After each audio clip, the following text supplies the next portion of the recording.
Powered by the Montana Television Network. Montana This Morning continues on Montana's News Leader. As floodwaters recede, the damage from Hurricane Harvey is becoming clearer. I'm Don Champion in Houston with the latest on the storm cleanup coming up. And at 6:30 on this Friday, historic chalet in Glacier National Park lost to a wildfire. Coming up, how efforts to save the structure failed late last night. Meantime, it is 6:30 on this Friday. Chet Lehman with you. Missy O'Malley is off. Kenneth Webb has our forecast in a moment. The confirmed death toll attributed to Harvey is now 37. Even now, as some communities begin to dry out, cities along the Gulf Coast could actually get more flooding. CBS's Don Champion is in Houston this morning with the latest. The Natchez and Sabin rivers in southeastern Texas could crest today, potentially bringing even more flooding to towns already hit hard by Harvey. Thursday, stranded residents were still being rescued from high floodwaters. In Beaumont, a hospital was evacuated after the storm knocked out the city's drinking water supply. The National Weather Service says a flood threat in the area exists until the middle of next week. We underestimated it. We didn't thought it was going to be this devastating. Vice President Mike Pence visited Rockport, where he pledged the federal government's support during a visit Thursday.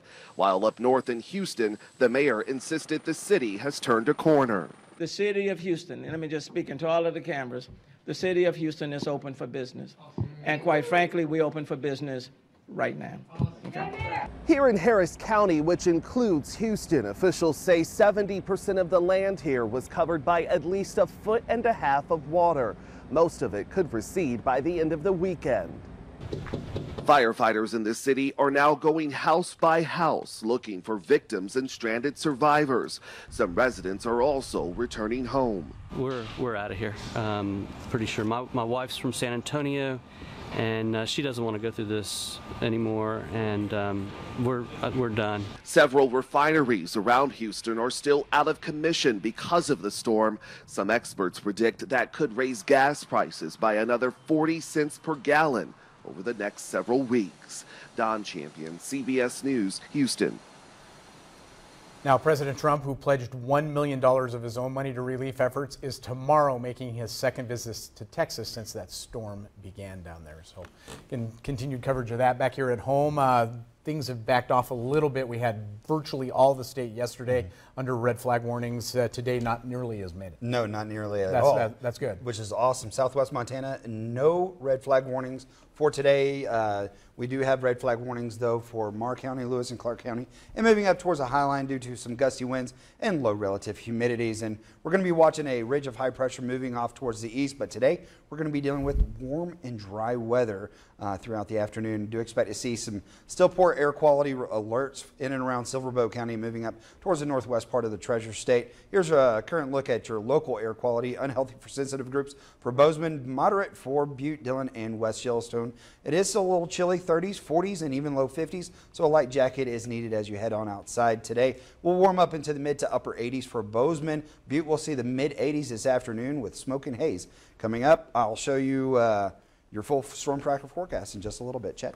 Thanks, Kenneth. Now 6:33 on this Friday. A Montana landmark is gone. The main structure of the Sperry Chalet in Glacier National Park was taken by the Sprague Fire last night.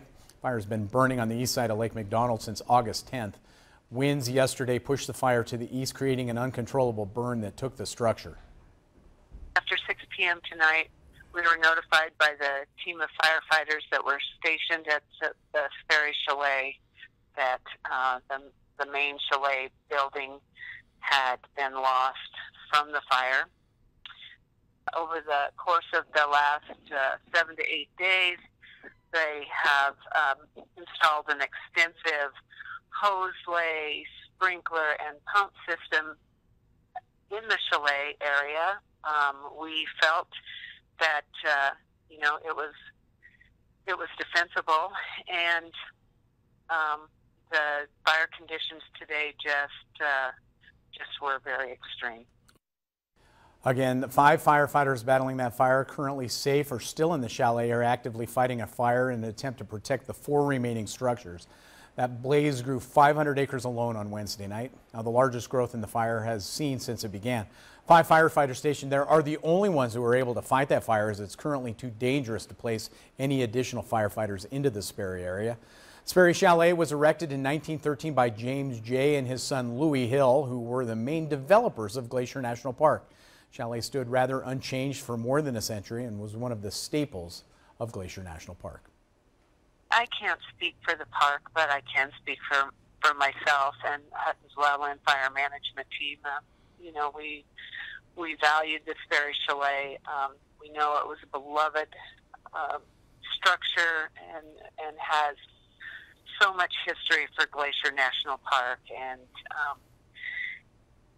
we're sorry that it was lost.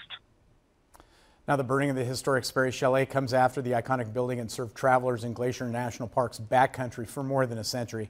Chalet again was erected in 1913 by railroad magnate James J. Hill as he and his son looked at ways to spur westward tourist travel on the Great Northern Railway. Chalet opened in 1914. Its rock and wood construction weathering decades of the elements. The 6,500-foot elevation. Chalet was listed as a National Historic Landmark. And although there had been few changes and improvements, the facility was largely unchanged, serving hikers with private rustic guest rooms and informal meals. In other wildfire news from across Montana this morning, strong and erratic winds whipped the flames all day yesterday. That put containment lines on the Conroe fire to the test, but fire managers say the lines held well. That fire now 75% contained. It's burned more than 2,700 acres. In spite of the progress, 16 structures are still threatened by that fire northeast of Whitehall. The Mendenhall fire between Livingston and Big Timber is out. It burned 1,275 acres. Fire resources now being reassigned to another fire. One more meeting planned for folks affected by the Myers fire. It happens tonight at 6 at the Sula Community House. Fire managers say there could be wind gusts of 25 to 30 miles an hour on the Myers fire today. That could drive some more growth in that blaze, but firefighters expect to finish building contingency lines to protect structures at Georgetown Lake. That's a safety measure in case the fire starts to move that direction. Containment continues to stand at just 5%. Nearly 24,000 acres have been blackened by that fire so far. One of the biggest fires in the state, the Lolo Peak Fire southwest of Lolo, is 1/3 under control. It's approaching 40,000 acres burned.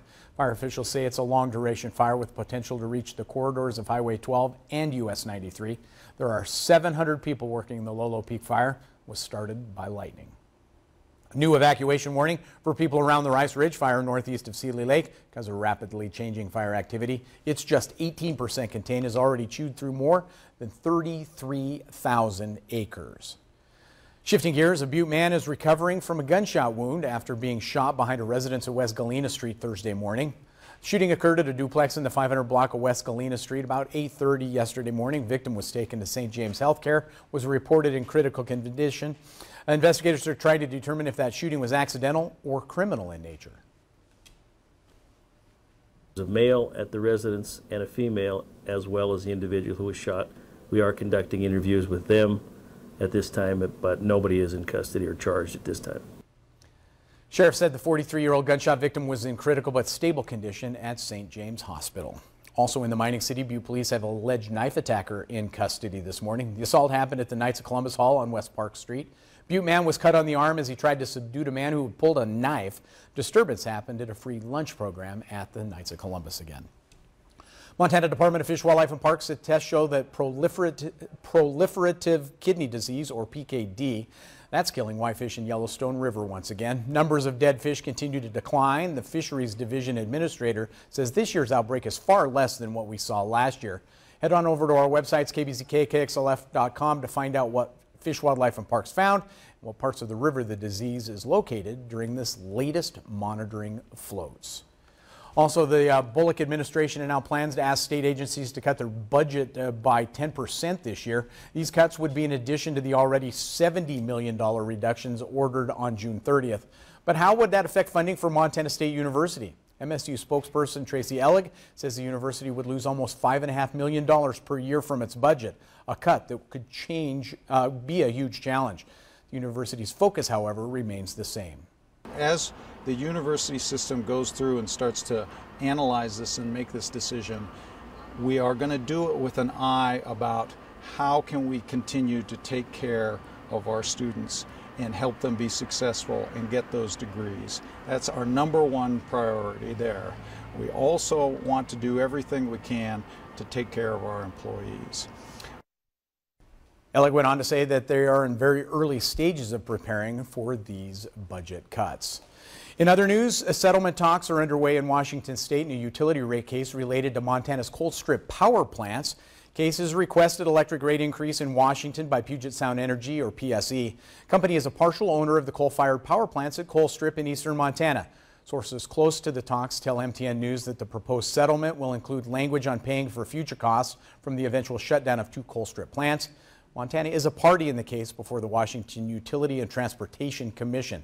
Attorney General Tim Fox's office chose not to file expert testimony in the case by a deadline last month and had some testimony stricken from the case record last week. But Attorney General spokesperson Eric Sell says the office is still involved with the case and is confident Montana's interest will be addressed. We're going to take a quick break. When Montana This Morning returns, Montana Television Network trying to help some of those folks hardest hit by Hurricane Harvey. When we come back, we'll talk Give to the Gulf. But first, let's head to New York for a preview of CBS This Morning. Good morning to you. Ahead on CBS This Morning, we're in East Texas, where hundreds of people boarded planes and buses overnight to escape the flooding. With no running water and limited food, people just want to get out. And we go on an aerial tour of Houston with Mayor Sylvester Turner, what he says he's learned from this unprecedented storm. We'll see at 7 o'clock on the dot.